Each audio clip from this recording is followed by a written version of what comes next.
자, 들어가겠습니다. 쉬는 시간에 좀 움직이셨어요? 안 움직였죠? 왜 안 움직여? 쉬는 시간에 좀 왔다 갔다 해. 우리 저희 강의를 이제 들을 때는 요령이 좀 있어야죠. 안 움직이면 허리 쑤시고 뭔가 강의가 제대로 잘 안 들어와요. 자, 이번엔 네 번째 주제입니다. 안 나오면 우리 시험이 아니야. 자, 이게 72페이지, 73페이지부터 적어져 있는 부동산 특성인데, 이것도 보세요. 한 10페이지가 넘잖아요. 11페이지나. 그러니까 시험에 뭐가 나오는지 한번 봅시다. 자, 부동산의 특성은 부동산이 가지고 있는 특별한 성질입니다. 이 정도는 이해했어요. 그런데 우리가 흔히 이제 부동산에 크게 두 가지가 있잖아요. 토지와 정착물. 근데 정착물 중에 대표 정착물이면 건물이죠, 건물. 우리가 토지와 건물. 그러나 부동산이 가지고 있는 이 특별한 성질인 이 파트는 토지가 시험에 나오는 거예요. 토지. 그래서 우리 저기 72페이지 왼쪽이죠. 기본서 왼편에 보면 분류가 돼 있잖아요. 근데 위는 토지의 특성이고 밑은 건물의 특성인데, 건물의 특성은 시험에 나온 적 한 번도 없어. 35일 동안. 토지의 특성이 일반적으로. 왜? 건물은 우리가 본질적인 부동산이라고 하지 않아요. 우리가 만들어낸 거니까 정착물의 일종이지. 부동산 하면 토지입니다. 토지. 자, 그래서 토지는 어떻게 나눕니까? 특성을 다양합니다. 토지의 특성. 근데 일반적으로 자연적 특성과 인문적 특성. 자, 자연적 특성은 자연이 부여한 특성이에요. 이게 타고난 특성이에요. 자연이 부여한 특성. 그리고 인문적 특성은 인간이 토지를 이용하면서 부여한 특성이에요. 이게 인간이 부여한 특성. 그리고 자연적으로 타고난 특성도 많아. 토지에는. 그러나 일반적으로 요 네 가지가 시험에 잘 나옵니다. 네 가지 정도가. 그리고 인문적 특성은 용도의 다양성. 이게 이런 거예요. 인문적 특성은 인간이 부여한 특성인데, 인간이 어떻게 특성을 부여합니까? 이런 거죠. 토지를 어떻게 다양한 용도로 이용하더라. 이런 게 이제 인문적 특성이에요. 자, 그리고 이건 정부, 공인중개사 공통 두 문자예요. 강사에 따라서 다르지도 않고, 지역에 따라서 다르지도 않고, 평가사 시험도 이렇게 암기하고, 중개사 시험도 이렇게 암기하고, 대학교에서도 이렇게 암기해요. 네, 대부분. 그래서 두 문자를 좀 따, 여기는. 영계, 용병사, 이렇게 암기합니다. 정말 완벽한 두 문자죠. 성의 없는. 연상은 이래. 부부가 있어, 부부가. 근데 영계니까 젊어. 이게 부부 영계야. 그 젊으니까 뭘 벌어? 돈을 벌려고 용 쓰다가 뭐 한다는 거야? 병사한다는 슬픈 이야기입니다. 이게 부부 영계 용 쓰다 병사, 용병사 이렇게 돼요. 예, 뭐 전국 공인중개사 공통 두 문자예요. 자, 그리고 봅시다. 자, 부부연계 용병사 이렇게 암기를 하는데, 이제 해석이야. 우리가 저기 부동산 학에서는 의미가 중요하다고요? 의미가 중요하지 않다고? 이런 의미가 중요하다, 중요하지 않다? 중요하지 않아요. 의미만 통하면 되니까 의미라고 하는 거예요. 그러니까 법과 다른 점은 정확한 용어 정리가 필요 없어요. 대충 내가 이해하면 돼. 자, 그래서 이렇게 하시면 돼요. 항상 앞에 이 세 글자가 시험에 제일 많이 나오는 거예요. 이 세 글자는 항상 주어가 토지를 주어로 해석하는 거예요.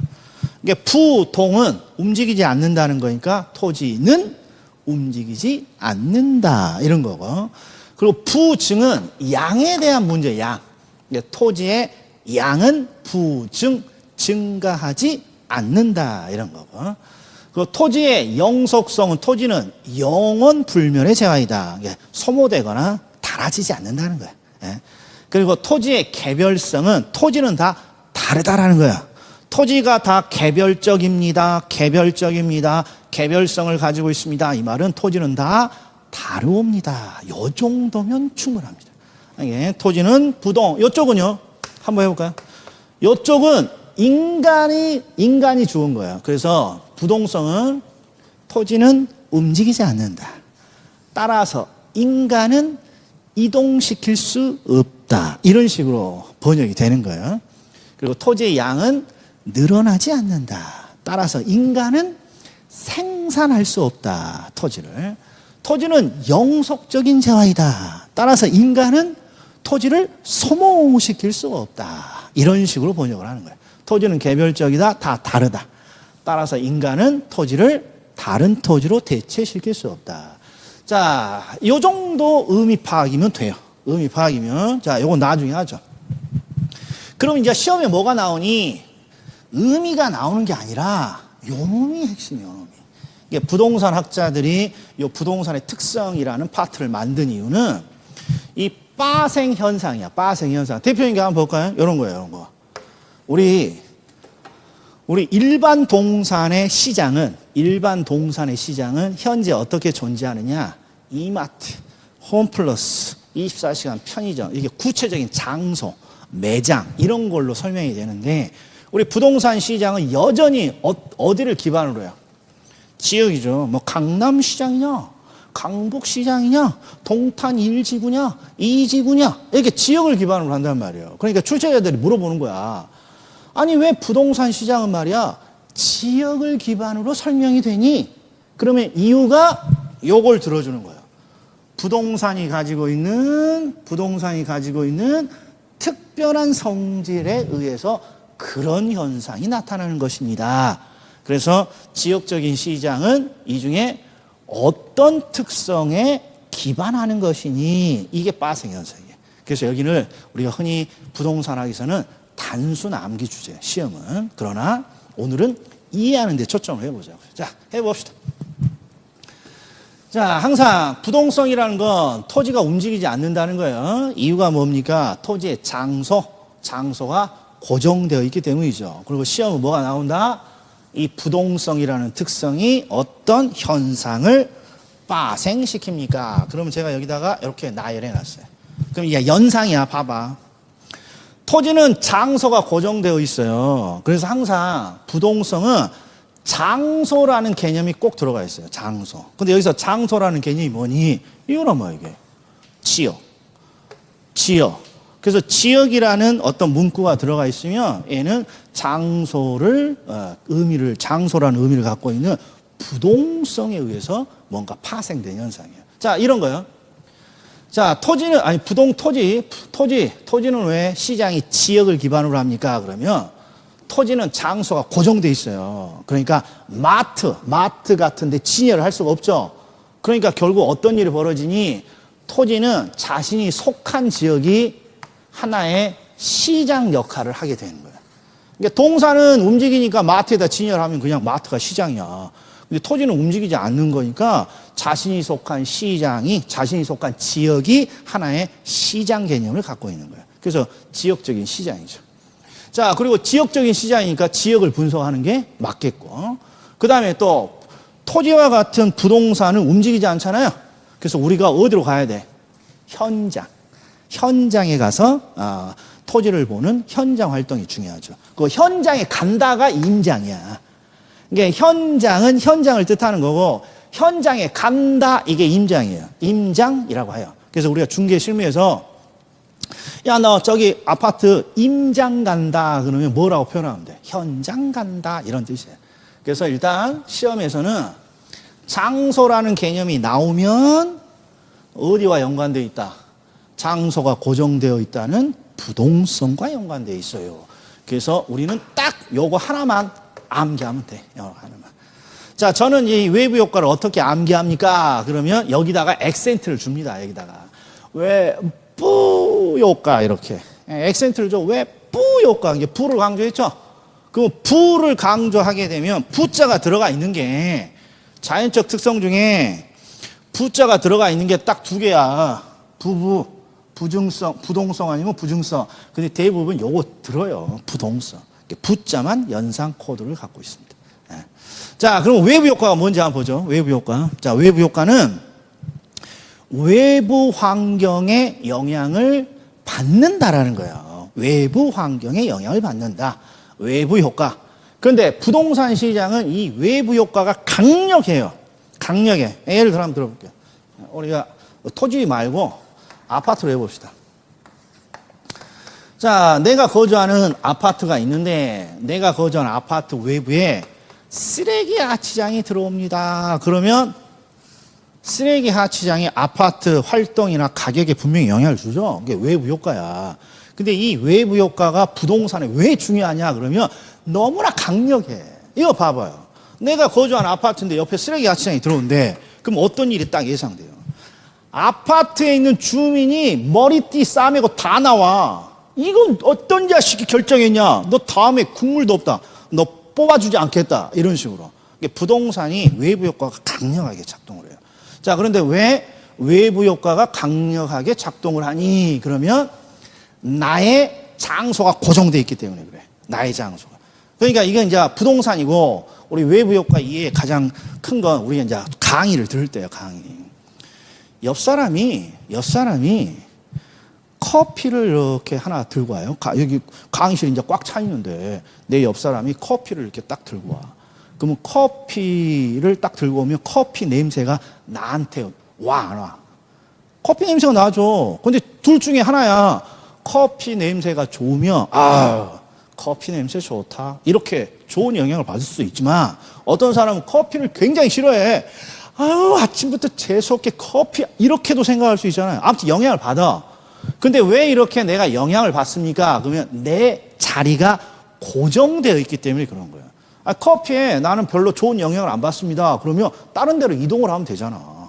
그런데 일반적으로 우리는 장소가 딱 정해져 있기 때문에 옆 사람이 어떤 행동을 하게 되면 고스란히 그 영향을 받는 거예요.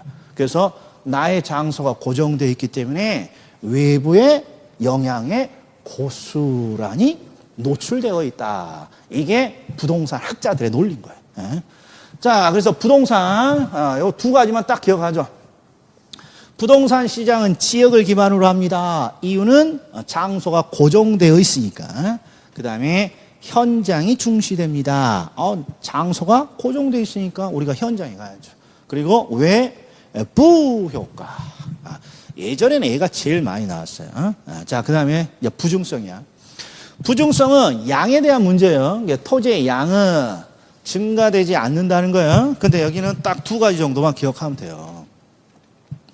자, 이게 지금 파생 현상을 제가 이렇게 자주 나오는 것들 선별해 놓은 건데, 토지의 양이 제한돼 있어. 토지의 양이. 그러면 토지를 알뜰살뜰 잘 써야 될 것 같아?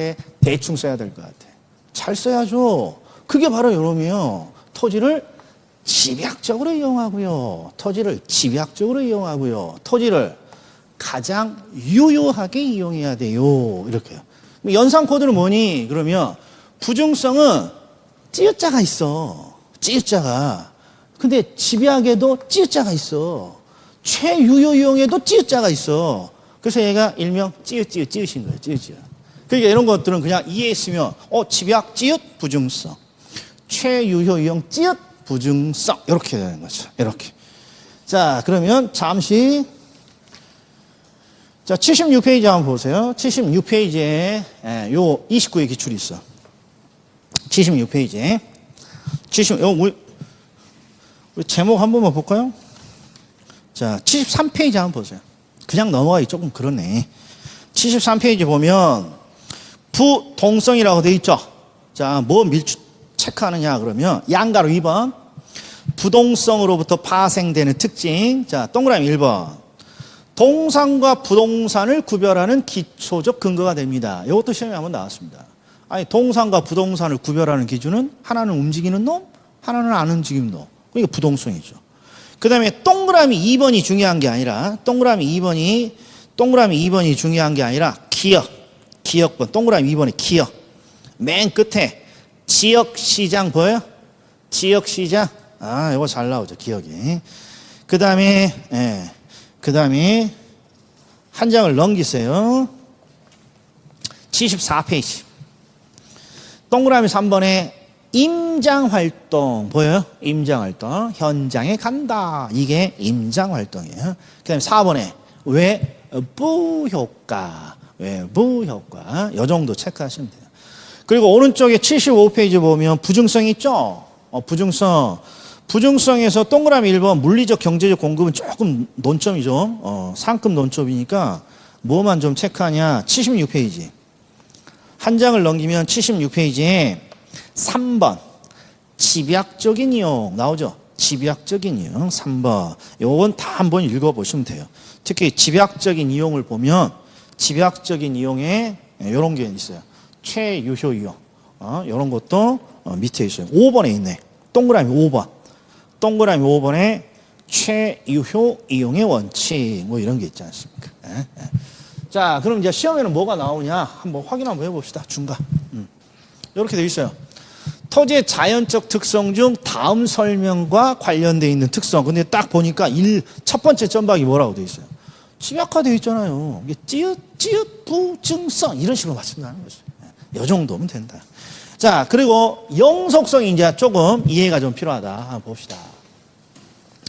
자, 영속성은 토지는 영원 불멸에 제한하는 거죠. 그러니까 토지는 소모되거나 파괴되지 않습니다 하고 뭔가 여러 가지 게 나열되어 있는데 이 중에 시험에 잘 나오는 거 가치정의 수익관원법. 이거 하나 봅시다. 가치정의 수익관원법. 이따 제가 한번 체크해 드릴게요. 근데 기본서에는 이렇게 자세한 내용은 없어요. 대부분 이런 식으로 가치정의 수익관원법 이런 식으로 적어져 있어요. 이거 한번 봅시다. 부동산학 전체에서 가장 중요한 용어 정리 하나만 들어주세요. 그러면 부동산 강사들은 무조건 이거 듭니다. 가치정의. 이거 하나만 시험에 몇 문제 나오니? 3문제가 나와요. 3문제. 이거 하나만. 가치정의. 그러니까 여기 있어요. 내가 오피스 빌딩을 하나 샀어. 근데 궁금해. 오피스 빌딩의 가치가 얼마가 될까? 궁금하다, 궁금하지 않다. 이게 제일 궁금한 거죠. 부동산 실무에서. 그래서 이게 중요한 거예요. 근데 부동산 학에서는 이 가치를 어떻게 찾니? 그러면 이렇게 찾는다고 돼 있어. 장래 기대 이익을 현재 가치로 환원한 값입니다. 근데 우리가 아직 현재 가치나 환원 이런 걸 안 배웠으니까 요거 하나만 기억하면 되지. 과거나 현재가 아니라 장래의 기대 이익으로 뭐가 결정된다는 거야. 재화의 가치가 결정된다는 거야. 장래 이익으로. 그럼 제가 얼추 한번 해볼게. 내가 오피스 빌딩을 하나 딱 투자했는데 가치가 얼마냐? 그럼 가치는 장래 이익으로 결정이 되는 거야. 그래서 가만히 생각해 봤더니 이 오피스텔을 30년 동안 내가 임대차를 할 수 있고 매년 임대차 수익이 1억씩 나온다고 생각을 해. 그럼 앞으로 내가 이 오피스텔에 투자하면 앞으로 장래에 얼마의 이득을 가져가요? 30년 동안 매년 1억씩. 30억이죠? 그러면 이게 얼추 이게 가치라는 거예요, 이게. 이게 바로 부동산의 가치는 뭐에 의해 결정된다? 장래 기대 이익으로 결정이 된다. 이런 거예요. 그럼 왜 이렇게 장래 기대 이익으로 가치가 결정이 되니? 장래에도 살아 있으니까. 토지는 영속적이니까 그렇고 건물은 영속적이진 않죠. 건물은 영속적이진 않지만 한참 오래 사용하잖아요. 그래서 항상 장래가 중요하다. 이런 거예요. 장래가.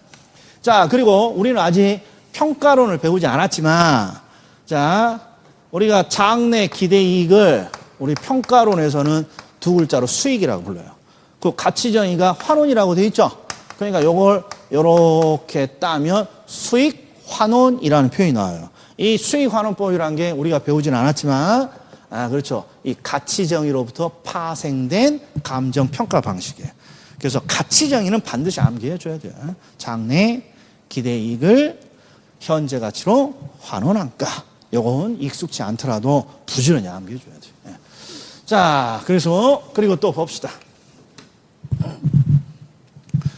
자, 그리고 나머지는 요 잘 나옵니다. 요 두 가지 정도만. 그러니까 가치정의 항상 장래 기대이익으로 가치가 결정이 된다. 왜?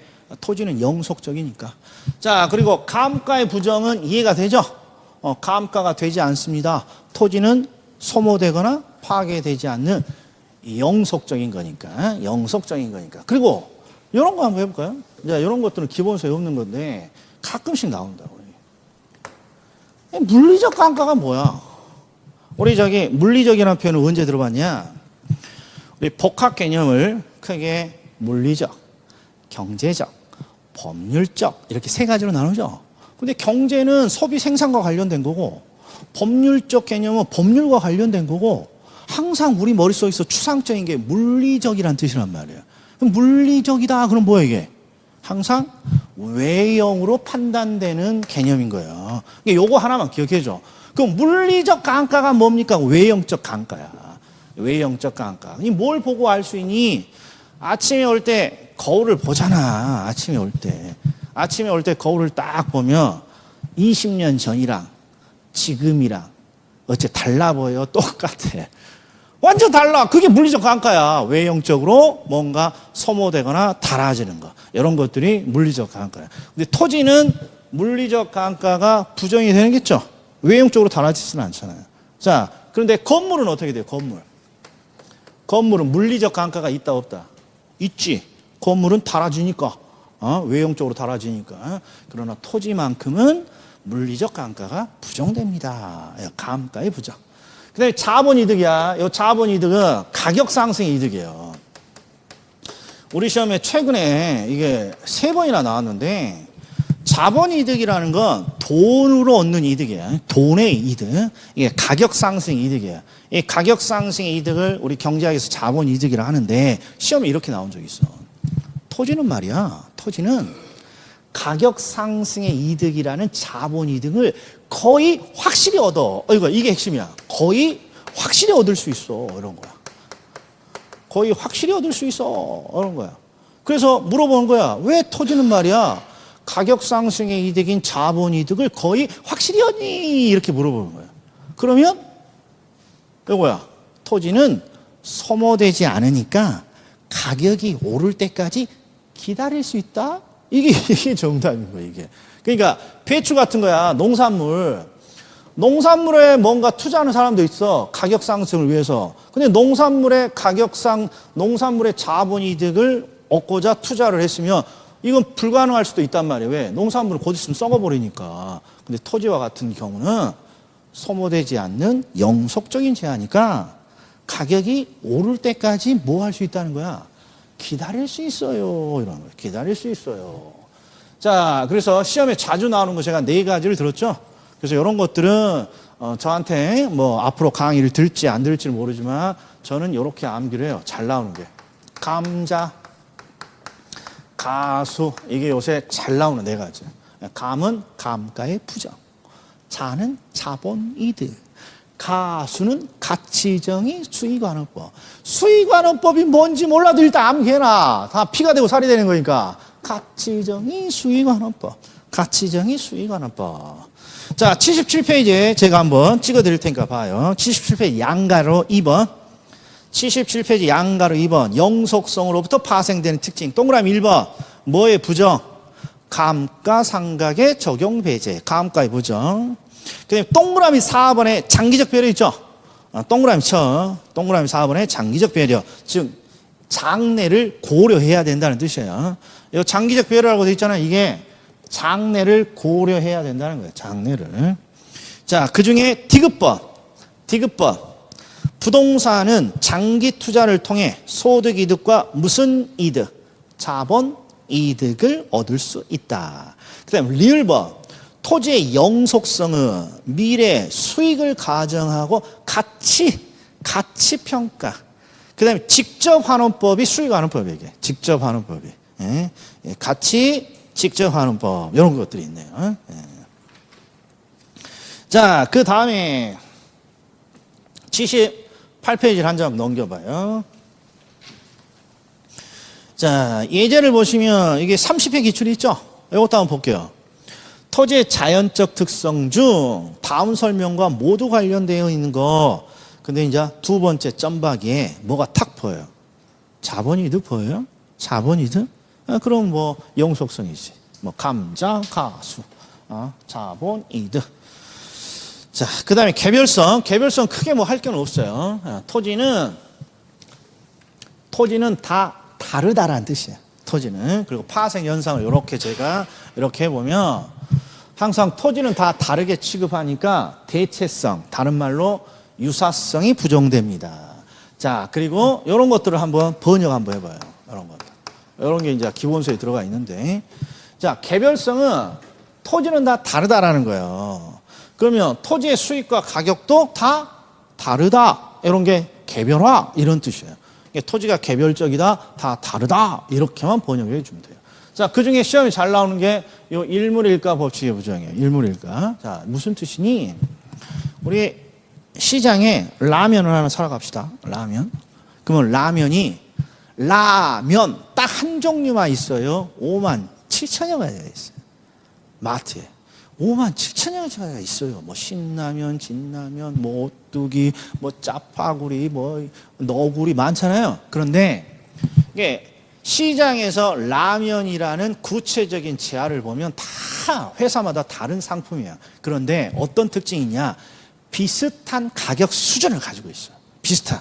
여기서 라면도 올라서 1,100원대 수준을 비슷하게 가지고 있다고. 이게 일물일가 법칙이야. 그러니까 하나의 물건은 일가가 하나의 가격이 아니야. 비슷한 가격 수준을 가지고 있다 이런 뜻이야.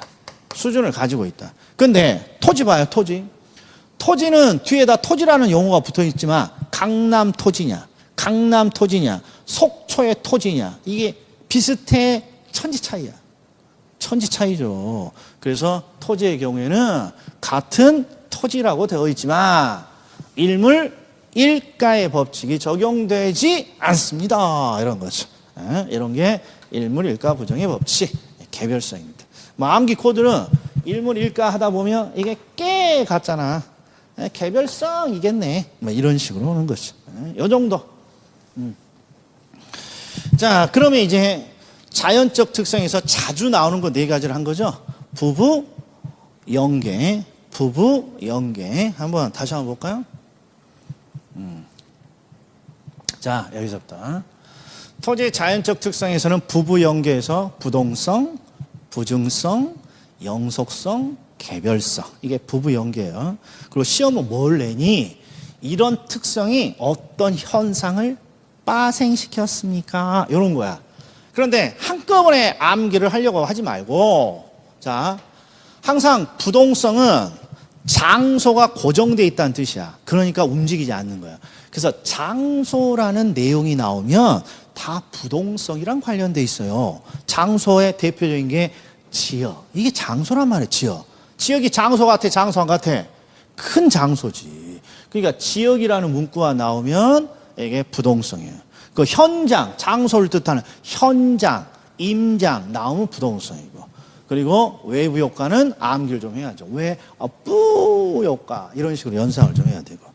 근데 부증성이야. 부증성은 토지의 양이 늘어나지 않으니까 토지는 희소한 자원이라는 거야.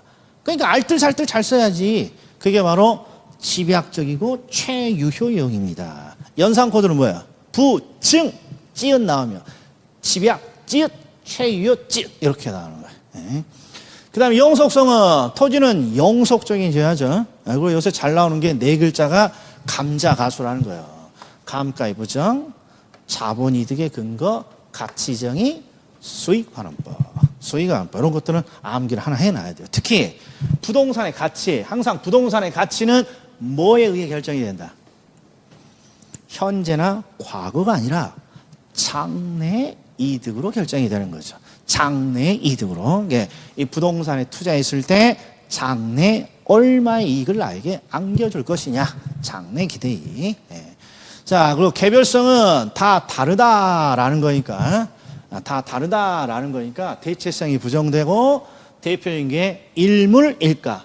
하나의 물건은 하나의 가격 수준, 즉 비슷한 가격 수준을 갖고 있는데 토지만큼은 그게 부정된다는 거예요. 속초의 토지와 강남의 토지는 비슷할 수 없다. 이렇게 되는 거죠. 자, 그리고 나머지는 인문적 특성인데 인문적 특성은 시험에 잘 안 나와요. 용어만 이 정도만 기억해 주면 돼. 자, 용도의 다양성. 자, 인문적 특성은 인간이 부여한 특성이야. 그러니까 인간을 주어로 쓰셔야 돼. 인간은 다양한 용도로 토지를 이용한다. 끝. 인간은 토지를 병합하기도 하고 분할하기도 한다. 끝. 그런데 이게 이해가 잘 안 되는 거예요. 이게 위치의 가변성인데 가끔 나옵니다만 항상 여기서 다 틀려갖고 오는 거예요. 여기서. 이거 조금 이따가 한번 보죠. 자, 용도의 다양성은 토지는 다양한 용도로 이용돼요. 다양한 용도로 요 정도 이용하면 돼요. 그리고 요거 하나 유일하게 시험이 나오네요. 최유효 이용. 그러니까 81페이지에 보면 맨 밑에 동그라미 이번에 최유효 이용이라고 되어 있죠. 그러면 이거 기억이 나는지 모르겠어. 최유효 이용은 두 가지랑 연관되어 있단 말이에요. 우리가 조금 전에 이거 봤잖아.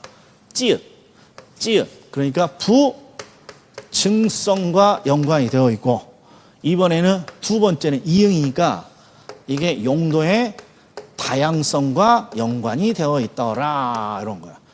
이게 무슨 뜻이니?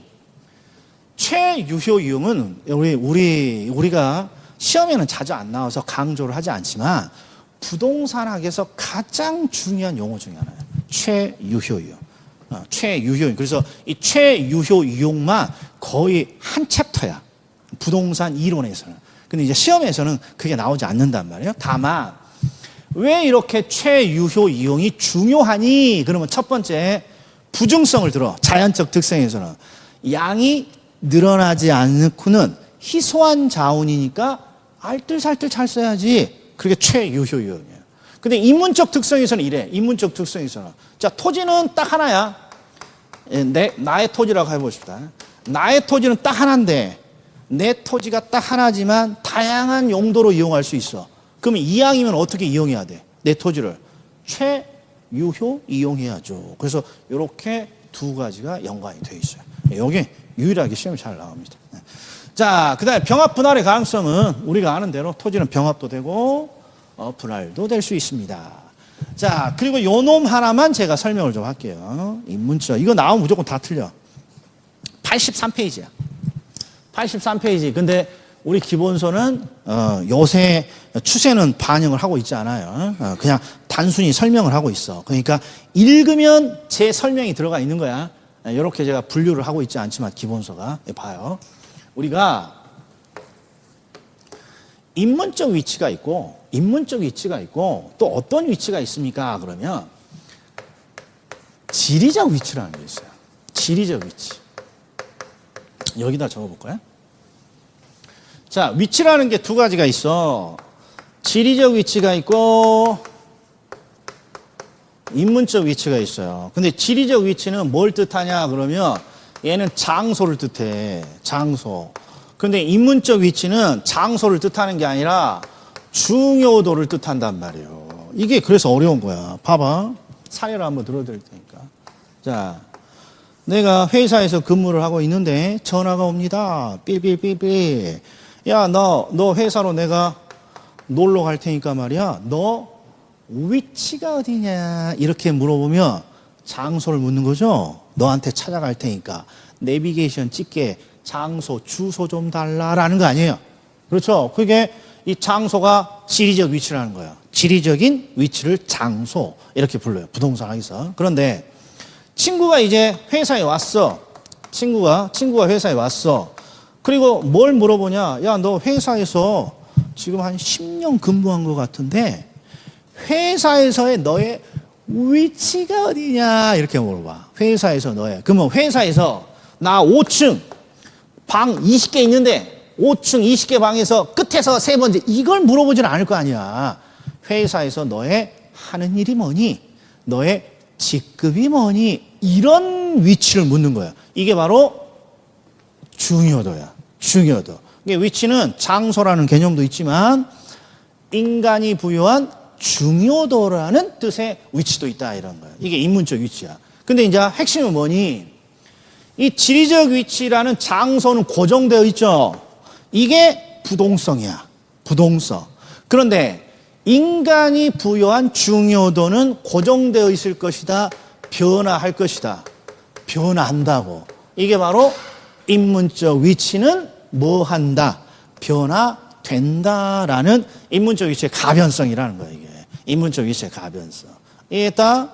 그리고 이 인문적 위치를 다시 학자들이 이렇게 세 가지 정도로 이렇게 나눈다는 거예요. 사회적인 중요도, 경제적인 중요도, 행정적인 중요도. 이렇게 그래서 인문적 위치의 가변성 이렇게 나오기도 하고 좀 풀네임으로 사회, 경제, 행정적 위치의 가변성 이렇게 나오기도 한다는 거예요. 자, 그러면 사례 하나만 이해해 봅시다. 자, 봐봐요. 자, 내가 나의 아파트 이렇게 살아. 근데 갑자기 지방자치단체가 우리 아파트 주변에 좋은 공원을 짓기로 했어요. 이런 거야. 그러면 이게 아파트 가격이나 활동에 영향을 주겠죠. 그러면 자, 좋은 공원이 들어와. 공원이 들어오면 우리 생각에 뭐부터 팍 떠올라? 대박이네. 뭐가 변해? 야, 가격이 상승하겠네. 이런 걸 인간이 부여한 중요도라고 한다고. 가격 누가 부여해? 인간이 부여하겠지. 근데 굳이 사회적인 중요도냐, 경제적인 중요도냐, 법률적인 중요도냐? 그럼 당연히 가격은 경제적인 측면의 중요도 이렇게 보겠죠. 이런 게 가격 상승이에요. 자, 그리고 공원이 이렇게 들어와. 공원이 들어오니까 뭐가 바뀌어야 되냐? 공원이 들어온다니까 다시 도시계획이 다시 변화가 돼. 도시계획을 다시 수립해야 되니까. 그럼 이런 게 행정적 변화라는 거예요. 행정적인 중요도의 변화가 생겼다. 자, 그리고 이게 좋은 공원이 들어오니까 사람들의 인식이 좋아져.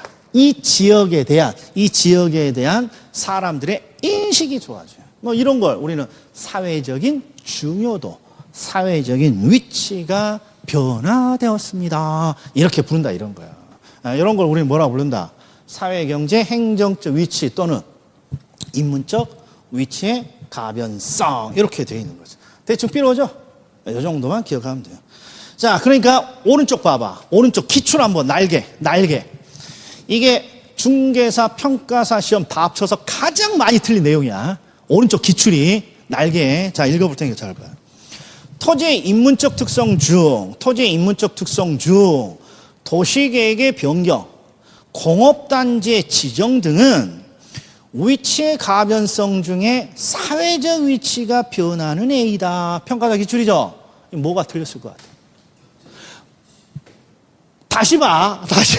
자, 도시의 인문적 특성 중에서 도시계획의 변경, 공업단지의 지정 등은 위치의 가변성 중에 사회적 위치가 변하는 사례다. 그러면 이거죠, 이거. 경제가 아니라 행정적 위치가 변화됐다. 행정적 위치가 변화됐다. 요게 정답인데 여기 틀린 건데 요거 못 찾은 사람 태반이다. 됐다.